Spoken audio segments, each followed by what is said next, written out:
Olá, meu nome é André Queiroz, sou advogado criminalista, sou parecerista em matéria ambiental e professor de Direito Penal, Processo Penal e Direito Ambiental, em praticamente vários cursos preparatórios em todo o país. O tema da aula de hoje, do nosso curso, que nós vamos ter, é Direito Ambiental.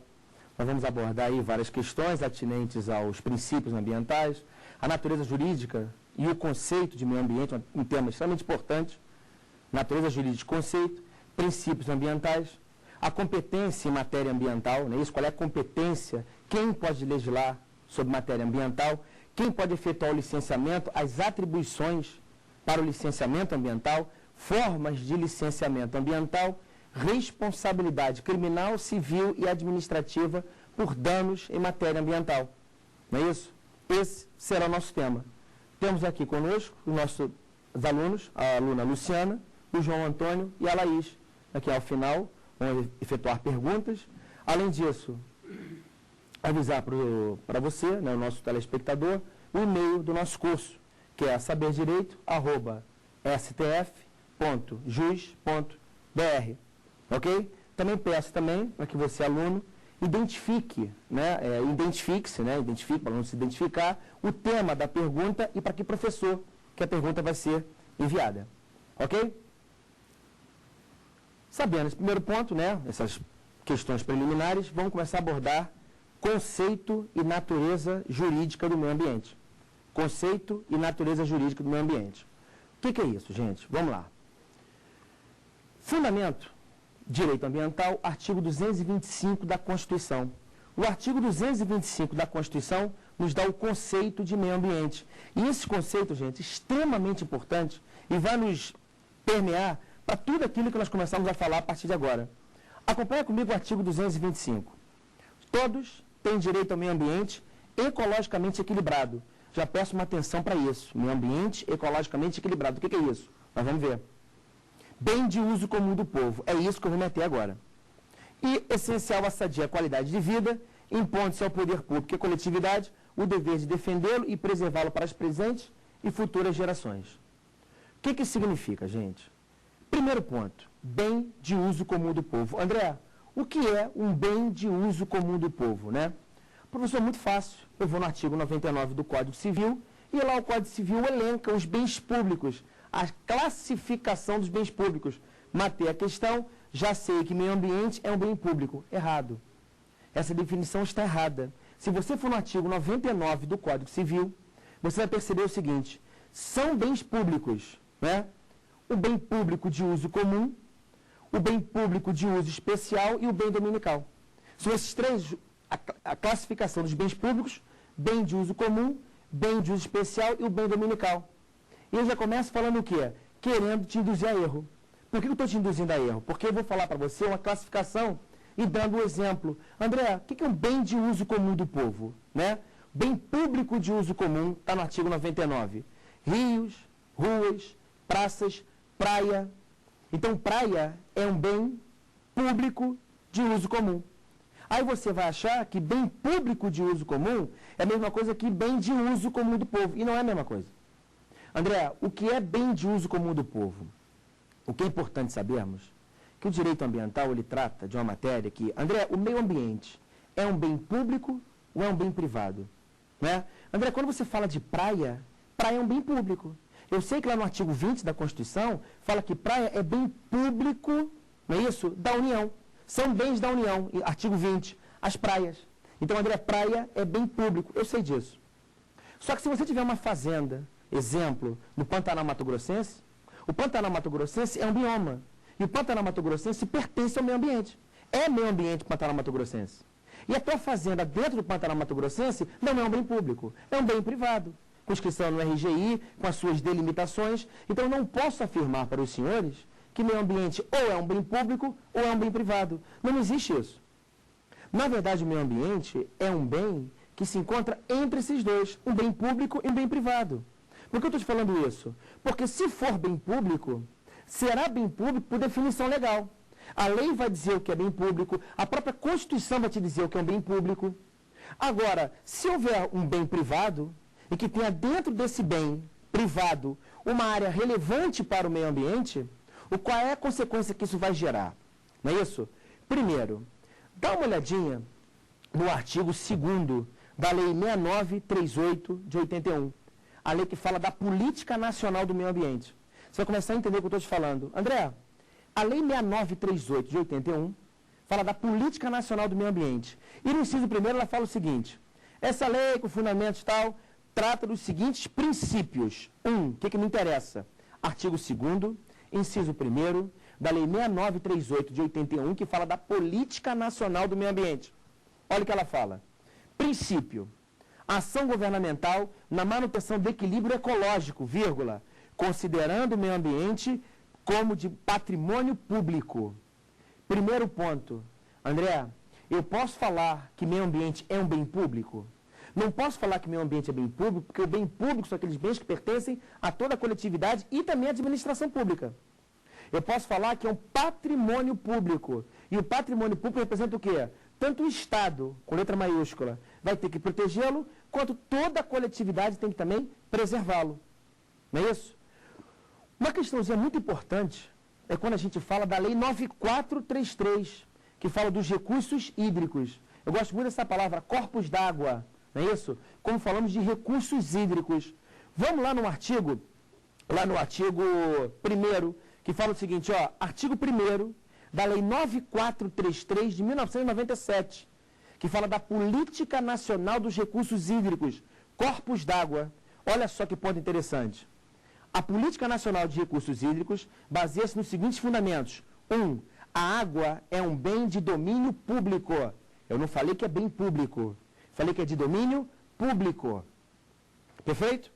Qual é a conclusão que nós chegamos analisando esses dois artigos? André, o meio ambiente. Qual é a natureza jurídica do meio ambiente? O que é o meio ambiente? Tá? Aqui fica a título até de curiosidade, né? O Einstein, na época dele, deu o conceito de meio ambiente. Só o Einstein para falar isso mesmo, né? O Einstein falou assim, qual é o conceito do Einstein de meio ambiente? Meio ambiente é tudo aquilo que não sou eu. Não sendo eu, é o meio ambiente. E realmente está certo, né? O meio ambiente são todas as relações jurídicas, relações naturais entre o quê? Entre o ser humano e o seu meio externo. Que pode ser os seus ecossistemas, os rios, a fauna, a flora, o ar atmosférico, o subsolo. Toda a sua relação com esse ecossistema é meio ambiente. Mas por que eu estou te falando isso? Estou te falando o seguinte, André, meio ambiente é bem público? Até pode ser, mas para uma definição legal ou para uma definição constitucional. Águas, não é isso? Água é um bem público? Já existem autores dizendo de maneira correta que não há que se falar mais em água como o quê, gente? Como um bem privado. Água e seus recursos naturais só posso considerar como bem público. Por quê? Porque o artigo 1º, inciso 1º, da Lei 9433 de 97, fala que água é de domínio público. Ponto. Mas, André, e aí? Né? O que você está querendo dizer com isso? Estou querendo dizer o seguinte, André, e a minha área que eu tenho, a minha fazenda que eu tenho, o meu sítio que eu tenho, existe uma parte, por exemplo, da Mata Atlântica. Lá na minha fazenda, existe uma parte da Mata Atlântica ali. Aquilo é meio ambiente? Aquela área precisa ser preservada, sim ou não? Claro que precisa ser preservada. Não é isso? É um bem público ou é um bem privado? É um bem privado. E o que significa dizer, André? É um bem privado, mas é um bem o quê, gente? Ponto importante. Meio ambiente é um bem de relevante interesse público. Então, o que você vai me dizer? Se alguém te perguntar hoje, André, o que é meio ambiente? Qual é a natureza jurídica do meio ambiente? Meio ambiente é um direito, é um bem que não está entre o bem público e entre um bem privado. É um bem que sobrepaira isso aqui, esses dois direitos. Então, não há que a gente se fala mais em meio ambiente como um bem público, como um bem privado. Mas sim um direito o quê, gente? Um direito que sobrepaira isso aí. Então, André, pode ser bem público? Sim. Praia, por exemplo. Agora, se for bem privado, André, o que isso gera? Isso gera uma questão agora de direito administrativo. Gera o quê, gente? A intervenção do Estado na propriedade. Esse é o ponto importante. O Estado, gente, ele tem o chamado domínio iminente. O que é o domínio iminente? O Estado, como nós vivemos numa república, numa res pública, o Estado faz o gerenciamento dos bens privados. Não é isso? O gerenciamento dos bens públicos e esse domínio iminente sobre os bens privados. Como o Estado tem esse domínio sobre os bens privados, esse domínio iminente, é possível a intervenção do Estado na propriedade privada. E quais são as formas de intervenção do Estado na propriedade privada? São 6. Uma classificação muito interessante é a classificação do professor Diogo de Figueiredo Moreira Neto. Ele fala o seguinte, que a intervenção do Estado na propriedade, ela pode ser branda ou drástica. O Estado vai intervir na propriedade de forma drástica quando, ao intervir, o proprietário perde a propriedade. Exemplo, uma desapropriação. André, o Estado pode intervir na propriedade privada? Pode, através de uma desapropriação. André, a desapropriação é uma intervenção branda ou drástica? É drástica, porque ele perde a propriedade. Agora, o que interessa dizer é que o Estado pode intervir de forma branda na propriedade. Então, quando o Estado intervém de forma branda na propriedade, não há perda da mesma. O Estado intervém na propriedade e faz o quê, gente? Uma restrição ao seu uso. O Estado vai gerar uma intervenção naquela propriedade, com as formas devidas, de acordo com a lei, muitas vezes através de um decreto, e ele faz o quê? Ele restringe o uso daquela propriedade.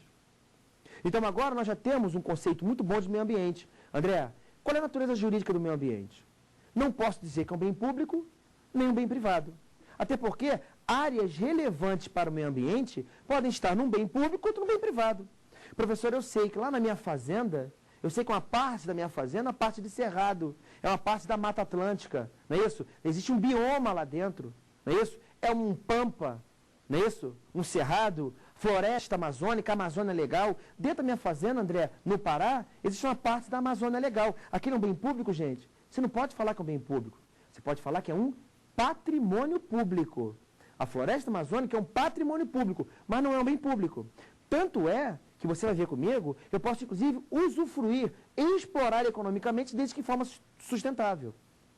Mas, André, se essa área é relevante para o meio ambiente, é um patrimônio público, é um bem de relevante interesse público, mas não é um bem público, isso gera o quê?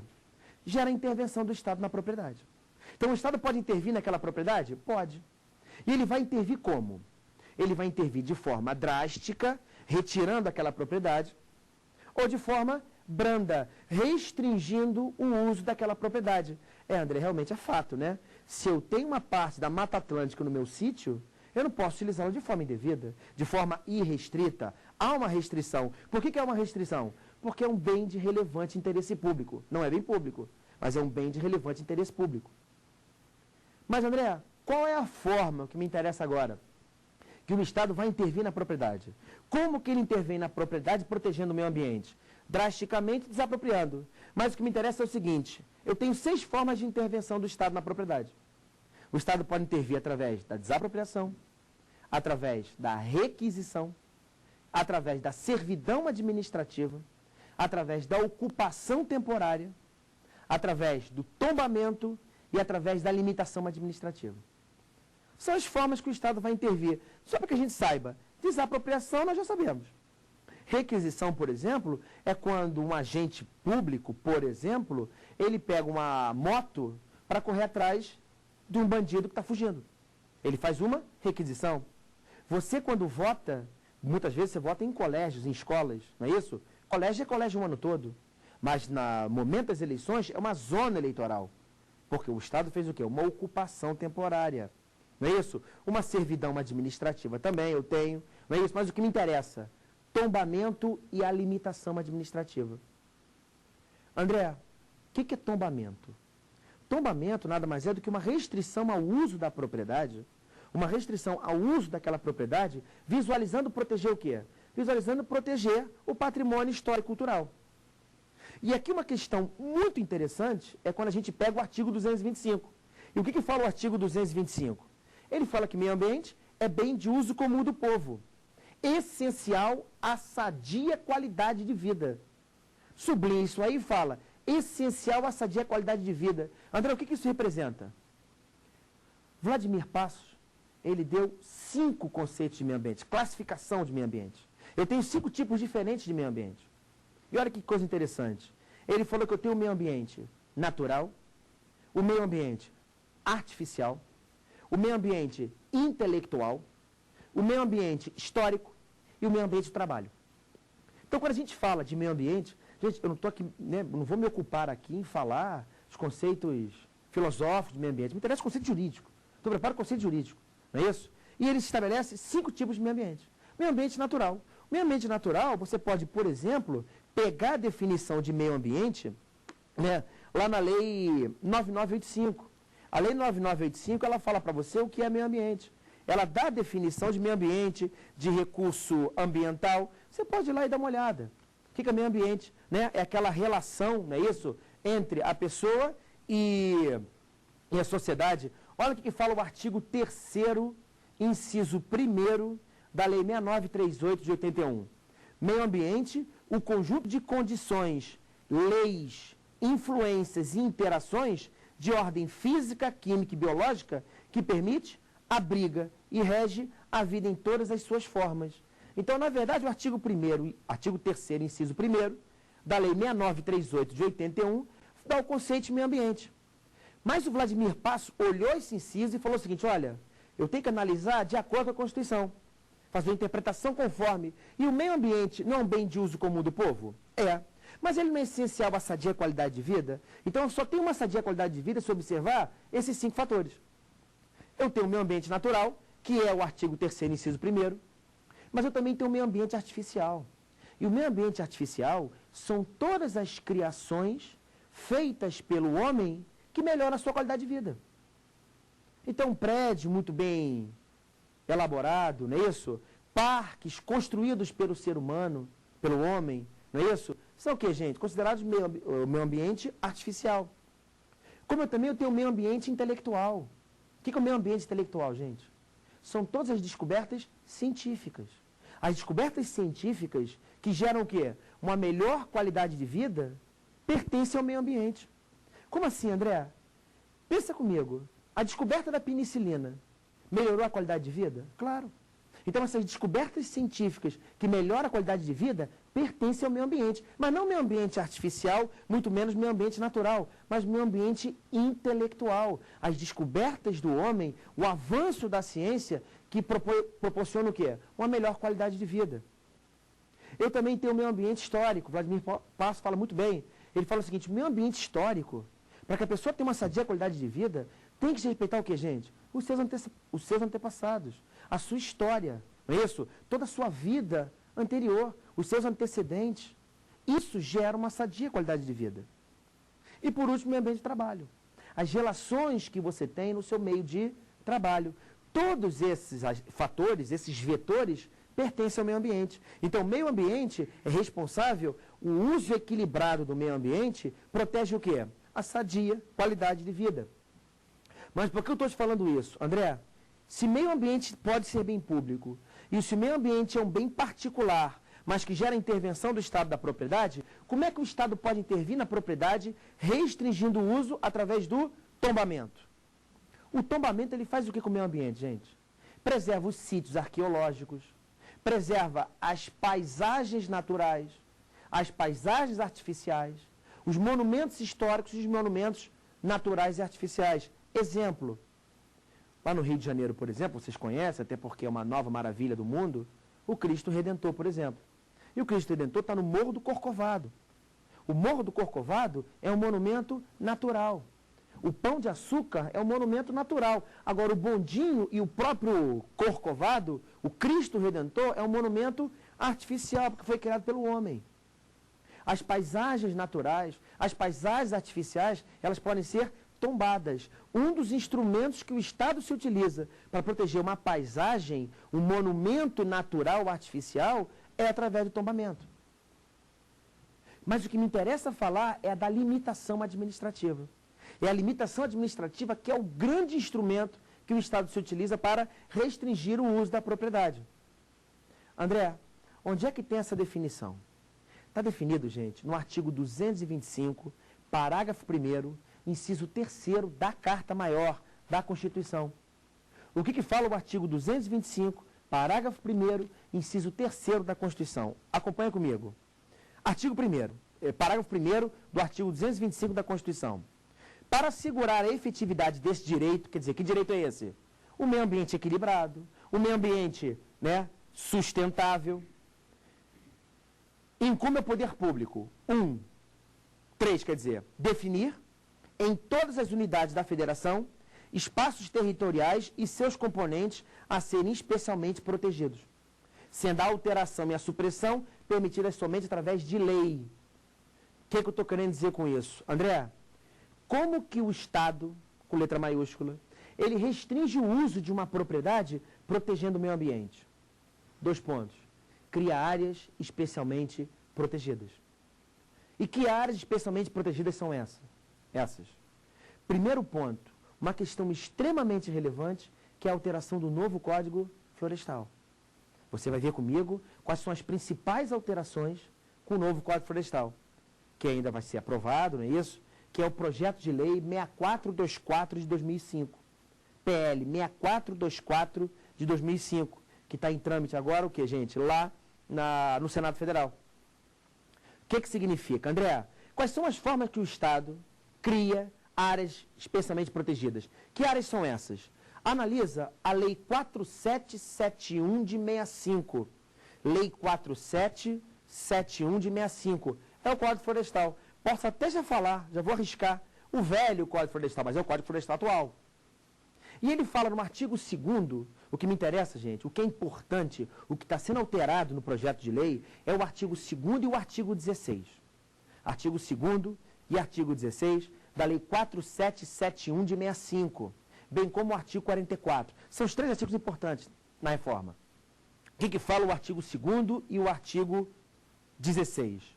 O artigo 2º, ele cria as chamadas áreas de preservação permanente. APPs. Já vai se acostumando. APPs. APP é uma área de preservação permanente. Não é isso? André, o que é uma área de preservação permanente? Tá? Área de preservação permanente, gente, para que você tenha uma ideia, eu vou explicar isso melhor. A área de preservação permanente, eu basicamente me preocupo com 3 áreas. Eu me preocupo com áreas, né? A vegetação ao longo dos rios, ao redor de corpos d'água. Então, a primeira área de preservação permanente que eu tenho que me preocupar são aquelas áreas, gente, que geram o quê? Uma estabilidade geológica, uma vegetação que permite o quê, gente? Não permite o deslizamento de encostas, não permite o assoreamento de rios.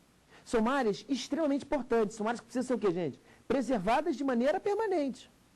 Que áreas são essas? 3 áreas, basicamente. São aquela vegetação ao longo de rios, ao redor de lagoas, é a primeira área. Próximas a corpos d'água. Segundo, é a vegetação de encostas. Toda aquela vegetação próxima de morros, não é isso? De encostas, são áreas de preservação permanente. E terceiro, são aquelas vegetações no topo de morros. Exemplo, qualquer vegetação no morro acima de 1.800 metros de altitude, ela é uma área de preservação permanente. A princípio não se pode fazer nada. O novo Código Florestal está querendo alterar isso.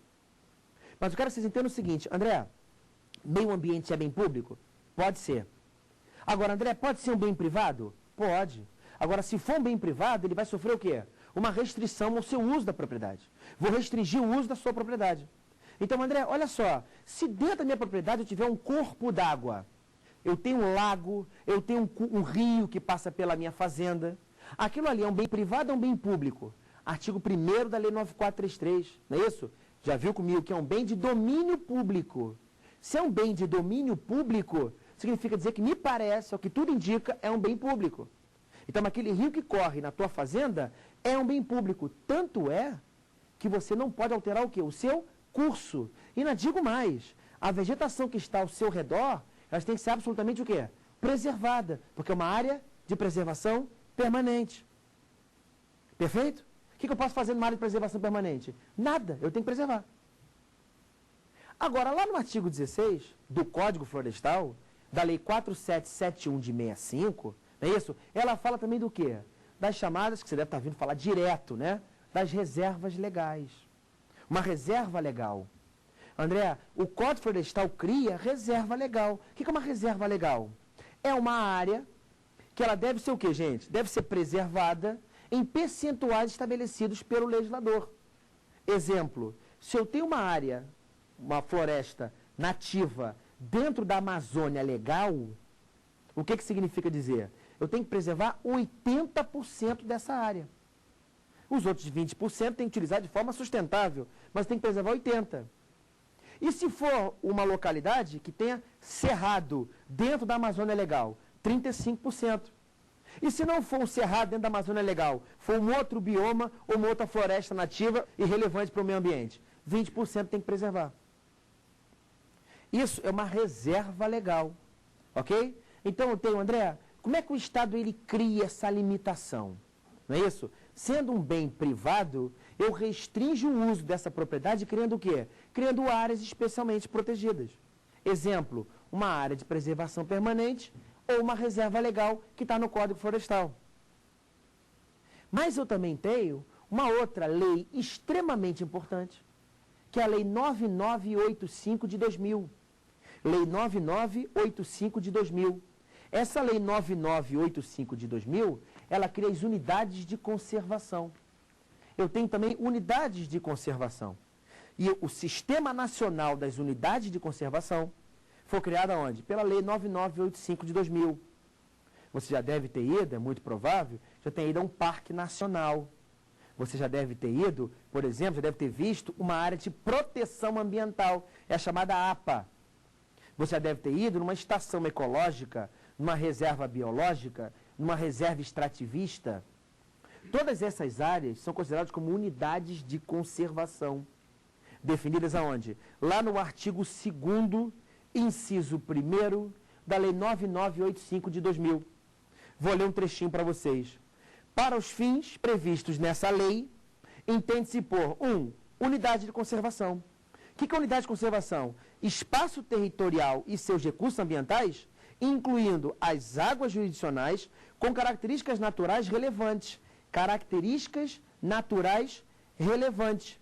Legalmente instituída pelo poder público. Legalmente instituída. Lei que vai criar uma unidade de conservação. Então, são áreas relevantes, não é isso? Olha o que fala a lei, ó. Com características naturais relevantes. Ah, André, legal, realmente, né? Você fala de uma reserva extrativista. Qual foi a primeira reserva extrativista, gente, no país? Foi a reserva extrativista do Pará dos Seringueiros. Não é isso? Onde se tira o látex, a reserva extrativista dos seringueiros. Por quê? Ele pode utilizar os recursos ambientais? Pode. Por que eu estou te falando isso? Tá? Porque as unidades de conservação, elas podem ser de duas formas. Eu tenho dois tipos de unidade de conservação. A unidade de conservação de proteção integral e a unidade de conservação de uso sustentável. Então, André, como que o Estado, ele restringe o uso da propriedade? André, se eu sei que meu ambiente é um bem público, pertence à União, ao Estado, aos municípios, mas é um bem público. Agora, toda área relevante para o meu ambiente é um bem público? Não. Pode ser um bem privado. Mas, André, se for um bem privado, o que o Estado faz? O Estado vai ter que restringir o seu uso. Ou restringir, para alguns autores como Paulo de Bessa Antunes, de maneira corretíssima, evidentemente. Eu condiciono o uso. Haja vista que esse bem, essa área, como ela é relevante para o meio ambiente, é uma área de relevante interesse público, o Estado pode intervir na propriedade. Perfeito? Então eu tenho isso. Você não pode dizer hoje que a natureza jurídica do meio ambiente é um bem público. Quem fala isso, fala errado. Ou então melhor, fala de forma incompleta. Porque se eu falar que toda área relevante para o meio ambiente é um bem público, eu não conseguiria te explicar um fazendeiro no Pantanal Mato Grossense. Agora, se está no Pantanal Mato Grossense, que é um bioma natural, essa área tem que ser preservada? Tem. E como é que o Estado preserva isso? Intervém na propriedade. Não de forma drástica, mas de forma branda. Restringe o uso dela. Eu vou restringir como? Desapropriação, limitação administrativa e tombamento. Agora, André, como é que eu crio essa limitação administrativa? Artigo 225, parágrafo 1º, inciso 3º. Eu crio áreas especialmente protegidas. Que áreas são essas? Importantíssimo. Código Florestal. E o Código Florestal está mudando agora. Então, André, eu tenho uma área de preservação permanente e uma reserva legal. Área de preservação permanente, pensa, vegetação ao longo de rios, vegetação de encostas, vegetação no topo de morro, topos de morros. Essas áreas são áreas de preservação permanente. Ponto. E a reserva legal? Se for na Amazônia Legal ou num cerrado na Amazônia Legal, 80%, 35%, e se for uma vegetação nativa, 20% tem que preservar. Ponto. Agora, André, a Lei 9985 cria unidade de conservação. O que é uma unidade de conservação? Unidade de conservação são áreas, o que, gente? Com características relevantes para o meio ambiente. Elas, de alguma forma ou de outra, não nos interessa falar aqui que tipo de característica, até porque eu também teria que ter 100 horas de aula, não é isso? São áreas que, de uma forma ou de outra, ela tem características relevantes para a flora, para a fauna. Muitas vezes, uma bacia hidrográfica, com suas características, pode ser uma unidade de conservação. Uma praia, por exemplo, se bem que já é bem público, né? Mas uma localização de quê, gente? De desova, um local de reprodução de uma determinada espécie da fauna, ela pode ser considerada o quê, gente? Uma unidade de conservação. E que tipo de unidade de conservação que eu tenho? Unidade de conservação de proteção integral e de uso sustentável. Proteção integral, André, me dê um exemplo. O que, gente? Uma estação ecológica. Um parque nacional. Isso tá, gente? As unidades de conservação de proteção integral estão definidas no artigo 8º da Lei 9985. Olha o que fala o artigo 8º da Lei 9985. Artigo 8º. O grupo das unidades de proteção integral é composto pelas seguintes categorias: estação ecológica, reserva biológica, parque nacional, monumento natural e refúgio da vida silvestre. Então, isso é uma unidade de conservação de proteção integral. O que eu posso fazer nessa área? A princípio, nada, somente mediante prévia autorização do poder público. Agora, André, e a unidade de conservação de uso sustentável? Está no artigo 14 da mesma lei, Lei 9985 de 2000. Ela fala que constitui o grupo das unidades de conservação de uso sustentável. 1. Área de proteção ambiental. 2. Floresta nacional, área relevante de interesse ecológico. 3. Floresta nacional. 4. Reserva extrativista. 5. Reserva de fauna. 6. Reserva de desenvolvimento sustentável. E 7. Reserva particular do patrimônio nacional, natural. Então, o que significa dizer? André, como que eu protejo o meio ambiente? Através de uma área de preservação permanente, através de uma reserva legal, através de uma unidade de conservação de uso sustentável ou de proteção integral. Essas, veja bem, essas são as principais formas de se proteger o meio ambiente. Perfeito? Uma outra forma que o Estado se utiliza bastante, não é isso? Que é um instrumento da política nacional do meio ambiente, e que é extremamente importante, é o zoneamento ecológico. Zoneamento ambiental e o zoneamento econômico e ecológico. Zoneamento ambiental. E uma das formas de zoneamento ambiental é o ZEE, zoneamento ecológico econômico. Como assim, André? Isso, gente, é um instrumento para criar uma palavra mágica, né? É a chamada cidade sustentável. O que é isso de cidade sustentável? Eu, na verdade, com o progresso, desenvolvimento de uma cidade, eu não posso permitir que essa cidade se desenvolva de forma o quê? De forma restrita. Eu tenho que conter esse desenvolvimento da cidade. Então, o Estado ele pode criar o quê? Zoneamento econômico ecológico. Eu vou condicionar o desenvolvimento econômico ao respeito o quê? Ao respeito do meio ambiente. Sabendo isso, a gente começa a analisar o quê? Os princípios em matéria ambiental. Aqui a minha ideia é pegar os principais princípios em matéria ambiental. André, o que é um princípio? Princípio, gente, é um postulado. Princípio é um postulado, é um pensamento, não é isso? Que norteia o quê? Um determinado ramo da ciência, uma determinada conduta, não é isso? Então, na verdade, eu vou estudar com vocês agora o princípio ambiental que norteia o quê, gente? O estudo do direito ambiental, que vai permear a interpretação das normas de direito ambiental. E quais são os princípios, gente, ambientais, tá? Vou pegar para você primeiro os 3 princípios importantíssimos, que é o princípio da precaução, o princípio da prevenção e o princípio do poluidor-pagador, junto com o usuário-pagador. O que é o princípio da prevenção? O princípio da prevenção, gente, que é o princípio que estabelece o seguinte, que compreende que o meio ambiente é um direito difuso, os titulares são indeterminados, mas o dano, gente, pode ser o quê? Irreversível. Então, eu quero que você entenda que o fundamento do princípio da prevenção é nós sabermos que o dano ao meio ambiente pode ser irreversível. Então, o que fala o princípio da prevenção? O princípio da prevenção, gente, são palavras mágicas. Qual é a palavra perfeita no princípio da prevenção? O princípio da prevenção é aquele princípio que norteia a conduta do administrador e da sociedade, que sempre visualizando o quê? Evitar o dano ambiental.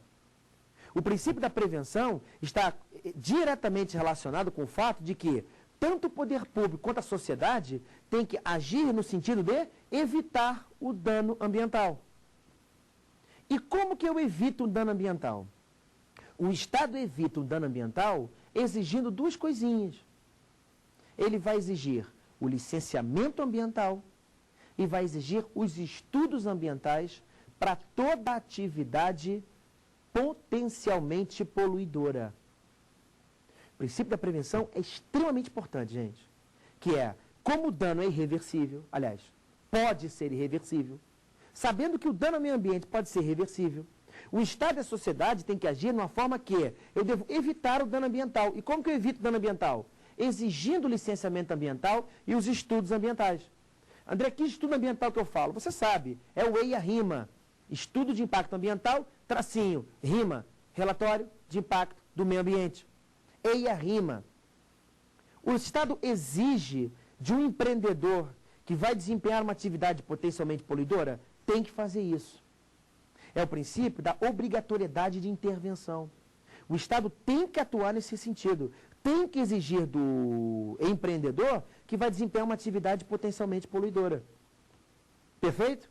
É o princípio da prevenção. Evitar o dano ambiental, exigindo licenciamento e os estudos ambientais para toda atividade que for potencialmente poluidora, que cause uma significativa poluição ambiental ou degradação ambiental. André, o que é poluição ambiental e degradação ambiental? A poluição ambiental é a alteração adversa da qualidade ambiental. Toda alteração adversa da qualidade é poluição. E toda alteração adversa das características do meio ambiente é degradação. Então, vai degradar quem altera as características. Vai poluir quem altera a qualidade. Esse é o princípio da prevenção. Mas, André, qual é a diferença do princípio da prevenção para o princípio da precaução? Qual é a diferença? Que o princípio da prevenção, gente, se relaciona com atividades cujas consequências sejam conhecidas. Já o princípio da precaução, que é um princípio que se relaciona com atividades cujas consequências sejam desconhecidas. O melhor exemplo do princípio da precaução é a manipulação de alimentos modificados geneticamente, os chamados o quê? Alimentos transgênicos. André, o alimento transgênico, as suas consequências são conhecidas ou desconhecidas?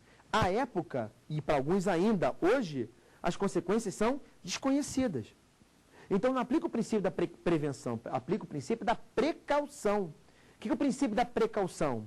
Eu devo exigir o licenciamento dessa atividade ou eu devo conter o seu desenvolvimento, a sua circulação na sociedade? Eu contenho. Eu proíbo, muitas vezes, aquela atividade porque eu tenho dúvidas com relação às suas consequências. Esse é o princípio da precaução. Um exemplo muito atual, se você fizesse essa pergunta para mim há algum tempo atrás, há um ano atrás, você me perguntar o seguinte: professor André, exploração de petróleo a altas profundidades. Qual é o princípio relacionado? Eu falaria para os senhores há um ano atrás que o princípio é o princípio da prevenção. Olha, meu amigo, exploração de petróleo a altas profundidades, o dano pode ser irreversível. Eu tenho que exigir o licenciamento ambiental e os estudos ambientais para evitar um dano ambiental. Isso eu falaria, gente, há um ano atrás. Porque vocês viram que houve um derramamento gigantesco de óleo na Baía do Golfo, lá nos Estados Unidos. E o empreendedor falou o seguinte: olha, eu não consigo conter esse derramamento de óleo. As consequências, para mim, agora são desconhecidas. O que os Estados Unidos fizeram? Cancelaram o licenciamento dessa empresa. Conteve aquilo ali. Você não vai explorar por enquanto o desenvolvimento tecnológico não for suficiente para garantir esse derramamento de óleo. O que eu faço? Eu proíbo essa atividade. Exemplo agora, gente. Vocês estão vendo há algum tempo atrás, e agora, a Alemanha falou que para o mundo, as nossas 22 usinas nucleares, eu vou fechar. Não faz mais sentido ter usina nuclear, pelo menos para os alemães. Eu vou manter 2 usinas nucleares e vou fechar as outras 20. Por quê, gente? Justamente pelo princípio da precaução. Os alemães perceberam que se no Japão, que é o país mais desenvolvido com contenção de terremotos, houve um terremoto com maremoto, um tsunami, e houve esse problema com a usina nuclear, vocês sabem, gente, que o urânio, para que ele seja absorvido pelo meio ambiente, ele é absorvido rápido, ele demora 2 bilhões de anos. Então, para que usar o urânio enriquecido se eu posso ter fontes alternativas de obtenção de energia? Então, a Alemanha ela falou o seguinte, olha, pelo princípio da precaução, como eu não sei quais são as consequências disso, eu vou fechar minhas usinas nucleares. E ela falando para a gente, né? Gostaria muito que o mundo fizesse o mesmo. Engraçado que a gente pensa em botar Angra 3, né? Fica só o meu recado, né? Não posso deixar de dar minha opinião pessoal, né? Ainda mais como ambientalista, né? Mas veja bem, isso é o princípio da precaução, ok? Um exemplo muito atual agora é a manipulação de células-tronco. Remédios utilizando células-tronco. Ah, André, tranquilo, né? Vamos melhorar a doença, vamos curar pessoas, vamos comercializar livremente o meio ambiente intelectual, as descobertas científicas, os avanços tecnológicos científicos, vamos fazer vários remédios manipulando células-tronco. Tá louco. Por que eu não posso fazer isso? Posso fazer isso porque eu não sei as verdadeiras, a real consequência do insumo, do consumo desse insumo. Esse é o princípio da precaução. André, qual é a diferença do princípio da precaução para a prevenção? A prevenção se relaciona com atividades cujas consequências sejam conhecidas. E, André, como é que eu conheço essas consequências? Exigindo licenciamento ambiental e os estudos ambientais. E a precaução? Precaução, as consequências elas são desconhecidas. Sendo desconhecidas, a princípio eu evito a sua atividade, não é isso? Mas fomento o quê? Estimula o quê? O estudo e o desenvolvimento daquela atividade. Se por um lado eu proíbo a exploração de petróleo a altas profundidades, nos Estados Unidos, por outro lado, eu estimulo, eu fomento, eu incentivo os estudos a respeito de novas tecnologias para que não gere novo dano. O STJ, volta e meia, ele utiliza como sinônimo do princípio da prevenção e da precaução o princípio da cautela. Professor, eu já olhando, né, a jurisprudência do STJ, eu já vi que o STJ se utiliza de um princípio que o senhor não falou em aula, que cautela. Meu amigo, cautela, volta e meia é sinônimo de prevenção, cautela, volta e meia é sinônimo de precaução. Perfeito? E além disso, eu tenho o princípio do poluidor-pagador. O que é o princípio do poluidor-pagador? O princípio do poluidor-pagador é aquele princípio que diz que quando houver um dano, quem tem que pagar por esse dano não é toda a sociedade, mas sim o degradador ou poluidor. Se o princípio da prevenção ele visa evitar o dano ambiental, o princípio do poluidor-pagador ele se aplica quando? Quando o dano já ocorre. E se o dano já ocorreu, o que o degradador tem que fazer? Qual é a função do degradador? Dá uma olhada no artigo 2º, inciso 13 e 14 da Lei 9985 de 2000. Ela fala o seguinte: recuperação é a restituição de um ecossistema. Restauração é a restituição de um ecossistema o mais próximo possível. Então, toda vez que houver um dano ambiental, o degradador tem que fazer a recuperação, uma restauração do dano. Além disso, tem que indenizar, pagar para um fundo que administra o meio ambiente. Então, entenda, se o princípio da prevenção e precaução visam evitar um dano ambiental, o poluidor-pagador já há a ocorrência do dano. E quando há a ocorrência do dano, eu tenho 2 parcelas. Primeira parcela, a reparação integral do meio ambiente. E segundo, indenização pecuniária pelos danos causados. É o princípio do poluidor-pagador. Isso, agora, dentro do princípio do poluidor-pagador, eu tenho o princípio do usuário-pagador. E o princípio do poluidor-pagador e o princípio do usuário-pagador, eles estão expressamente definidos no artigo 4º, inciso 7º da Lei 6938 de 81. Artigo 4º, inciso 7 da Lei 6938 de 81. Esse inciso ele fala do princípio do poluidor-pagador e do usuário-pagador. André, qual é a diferença de poluidor-pagador e usuário-pagador? A diferença é que o princípio do poluidor-pagador, eu pago para a sociedade, para esse fundo, quando houver um dano. E o princípio do usuário-pagador, não basta que haja dano. Mesmo que não haja dano, eu vou ter que pagar por quê? Porque na minha cadeia produtiva, eu utilizo recursos ambientais. Então, se o empreendedor ele utilizar, captar águas, que você sabe que é um domínio público, ele vai pagar por captar essa água. Se ele utiliza recursos florestais, ele vai pagar por aquela celulose que ele está cortando, mesmo que seja uma madeira de reflorestamento. Então, ele vai pagar pelo uso da propriedade. Então, o que é importante sabermos que eu tenho o princípio da prevenção, precaução, usuário-pagador e poluidor-pagador.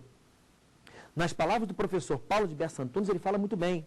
Ele fala que o princípio da prevenção e precaução, o que eles fazem? Eles internalizam economicamente os danos causados ao meio ambiente. Entendi, André?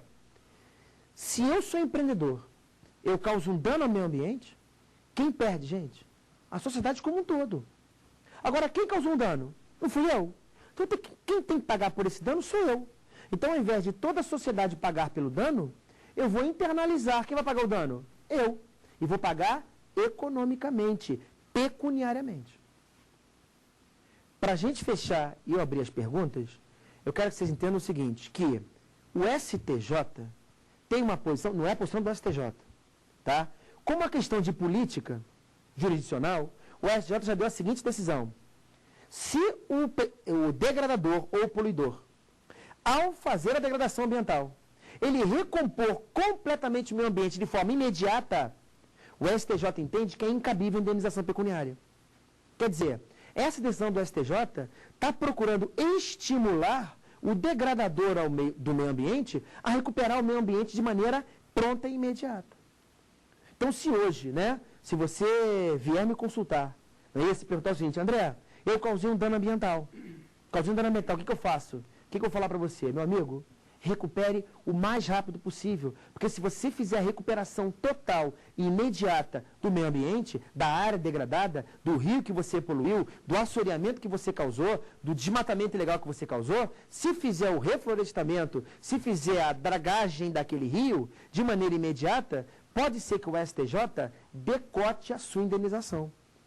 Você ou não vai pagar a indenização, o valor vai ser menor. Por quê? Porque você demonstrou para a sociedade que você quer um meio ambiente ecologicamente equilibrado. Mal comparando, seria aquele artigo 15 do Código Penal, a desistência voluntária e o arrependimento eficaz, que eu diminuo a pena. É mais ou menos mal comparando, jogando isso para a esfera civil. Perfeito? Então, nós temos esses 4 princípios aqui. Alguma dúvida, gente? Tem alguma dúvida? Alguma pergunta? Sim, senhor. Gostaria de saber qual a função do princípio do poluidor-pagador. O princípio do poluidor-pagador, gente. O que faz o princípio do poluidor-pagador? É exatamente isso, Ele, na verdade, ele cria um mecanismo econômico de não permitir que a sociedade pague pelo dano ambiental. Haja visto, gente, que o meio ambiente é o quê, gente? Um direito difuso. Pertence a toda a coletividade. Os seus titulares são indeterminados. Como os seus titulares são indeterminados, indetermináveis, não é isso? É um direito indivisível, porque eu não posso dizer a parcela de direito que cada um tem. Além disso, todos se unem para uma relação fática, pertencer ao mesmo meio ambiente, é um direito difuso. E como é um direito difuso, a sociedade não pode pagar por esse dano. E sim, tão somente o causador do dano. Perfeito? Mais alguma dúvida? Quando que a propriedade cumpre com a sua função socioambiental? Gente, quando que a propriedade cumpre com a função socioambiental? Tá? Aqui é interessante, você no teu artigo 5º, inciso 22 e 23 da Constituição, artigo 5º, inciso 22 e 23 da Constituição, fala o seguinte, é garantido o direito de propriedade. Inciso 23, a propriedade tem que cumprir com a função social. Você vai fazer junto desse artigo uma remissão ao quê, gente? Ao artigo 186 da Constituição. Então, junto do artigo 5º, inciso 23, que fala que a propriedade tem que cumprir com a função social, você vai estudar junto com o artigo 186 da Constituição, que ela fala o seguinte, André, o que fala o artigo 186 da Constituição? O 186 da Constituição fala o seguinte, que a propriedade só vai cumprir com a função social se ela respeitar esses 4 vetores, nos incisos 1, 2, 3 e 4. A Constituição, no artigo 186, ela fala o seguinte, olha, a propriedade cumpre com a função social quando ela observar os seguintes, cumulativamente, olha só, aproveitamento racional e adequado. Então, a propriedade só cumpre com a função social quando ela tem um aproveitamento adequado.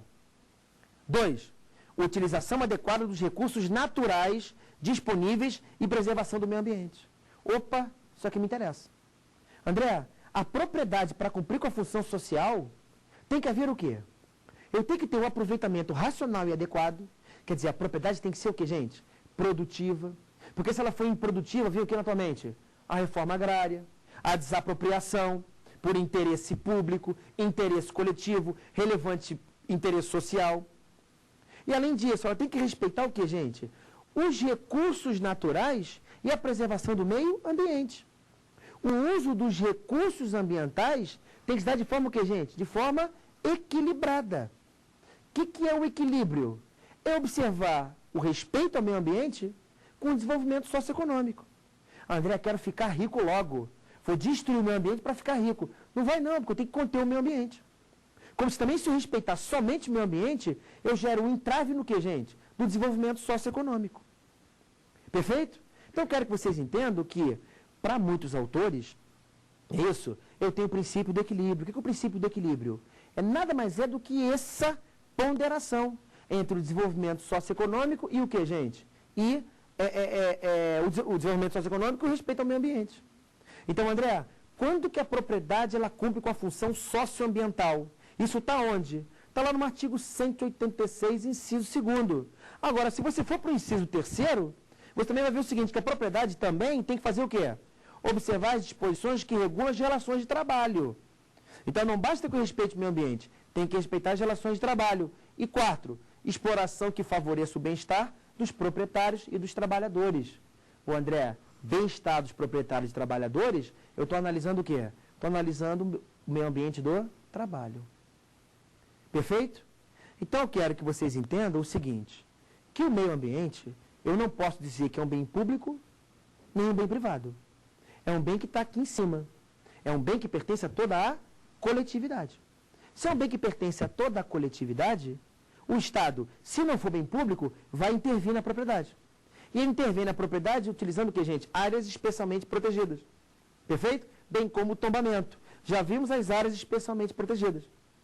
Vimos também os princípios em matéria ambiental, né? Aos meus alunos, normalmente, eu coloco 14 princípios, 15 princípios, não é isso? São vários. Existe também o princípio do equilíbrio, da sustentabilidade, princípio do limite, princípio da capacidade de suporte, princípio da cooperação, princípio democrático, tem um montão de princípios. No entanto, eu quero que vocês entendam o seguinte, que o princípio da prevenção, precaução, evitar o dano. STJ, princípio da cautela. E o poluidor pagador e o usuário pagador internaliza o que, gente? Os danos que toda a sociedade deveria pagar e não vai pagar, mas estão somente o degradador da matéria ambiental. Perfeito? Bom, gente, chamo vocês aqui, não é isso? Para relembrar o e-mail, o nosso e-mail, que é o e-mail saberdireito@stf.jus.br, ok? E quem quiser, gente, rever essa aula, tá? É só acessar o YouTube, não é isso? www.youtube.com/saberdireitoaula, tá? Você pode rever aí essa aula aí, que vai estar disponível para você a todo momento, ok? Gostaria de convidar os senhores para a nossa próxima aula, que nós vamos abordar o quê? Vamos abordar a competência em matéria ambiental. Quem é que pode legislar sobre o meio ambiente? Todos os entes? E se for uma atividade nuclear, o município pode? E se for petróleo, pode? É isso que nós vamos abordar na próxima aula, ok? Um forte abraço, tudo de bom.